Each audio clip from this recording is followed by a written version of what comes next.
Para siswa kami, kita ketemu lagi di materi yang baru di semester yang kedua, yaitu KD 3.6 tentang APBN dan APBD. Apa yang terbersit di pikiranmu tentang kata uang? Tentu kamu katakan uang merupakan suatu hal yang sangat penting. Nah, minggu lalu kita sudah membahas tentang pengertian dan fungsi APBN. Nah, sekarang kita harus juga memahami apa tujuan dari penyusunan APBN itu sendiri. APBN disusun dengan tujuan sebagai pedoman belanja dan pendapatan untuk melaksanakan kegiatan-kegiatan yang akan dilakukan oleh negara.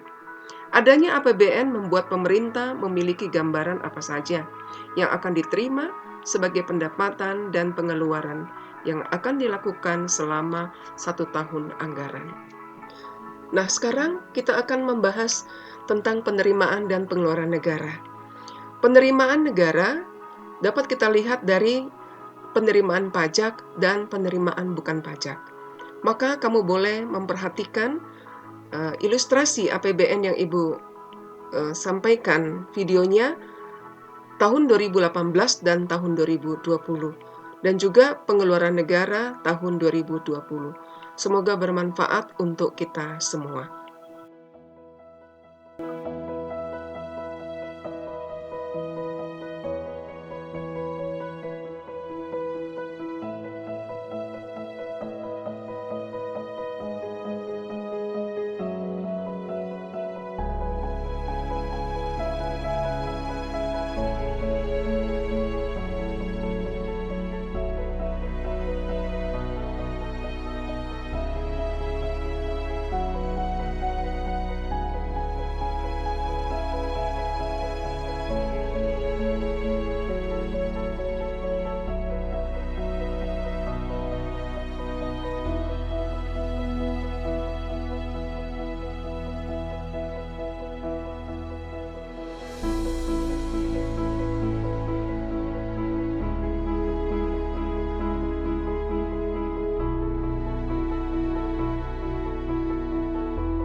Realisasi penerimaan negara bukan pajak sepanjang Januari hingga Mei 2018 tercatat tumbuh positif melampaui kinerja di periode yang sama tahun lalu.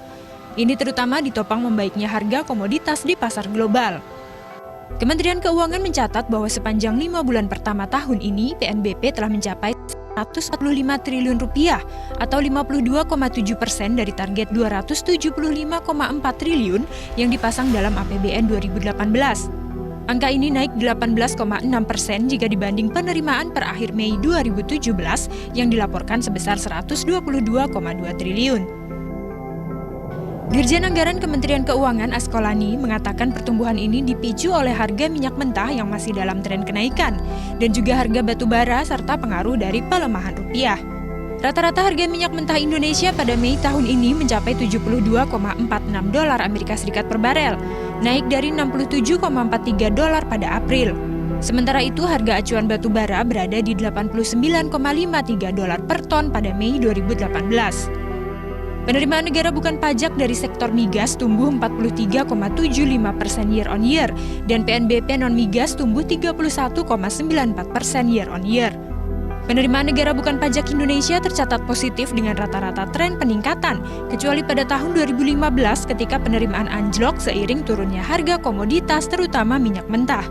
Tahun lalu realisasinya mulai pulih kembali dan melebihi target yang dipasang dalam APBN secara cukup signifikan. Realisasi PNBP setara dengan 118,49% dari target APBNP 2017 dan naik 17,71% dibanding 2016. Berdasarkan analisis sensitivitas perubahan asumsi makro APBN 2018, pelemahan rupiah sebesar 100 per dolar Amerika Serikat akan menambah potensi PNBP sebesar 1,7 triliun hingga 2,5 triliun rupiah. Jika rata-rata ICP 2018 mencapai 70 dolar per barel dan rata-rata kurs rupiah mencapai 13.800 per dolar, realisasi PNBP diperkirakan akan mencapai 352,8 triliun rupiah.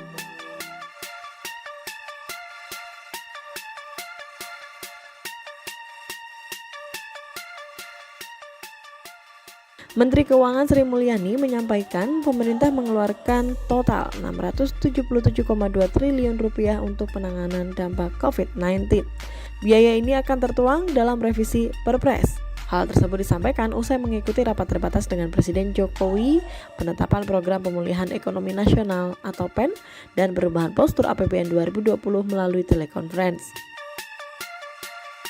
Bidang kesehatan menelan biaya 87,55 triliun rupiah. Perlindungan sosial meliputi program PKH, sembako, bansos, diskon listrik, dan lain-lain yang diperpanjang hingga 6 bulan memakan dana 203 triliun rupiah. Biaya dukungan untuk UMKM dalam bentuk subsidi bunga yang mencapai 10 miliar rupiah dan belanja untuk penjaminan kredit modal kerja darurat mencapai 123,46 triliun. Belanja premi risiko bagi kredit modal kerja industri padat karya 10 miliar hingga 1 triliun rupiah. Sri Mulyani menyiapkan dana talangan 44,57 triliun. Dan terakhir, dana untuk sektoral kementerian atau lembaga dan Pemda mencapai 97,11 triliun.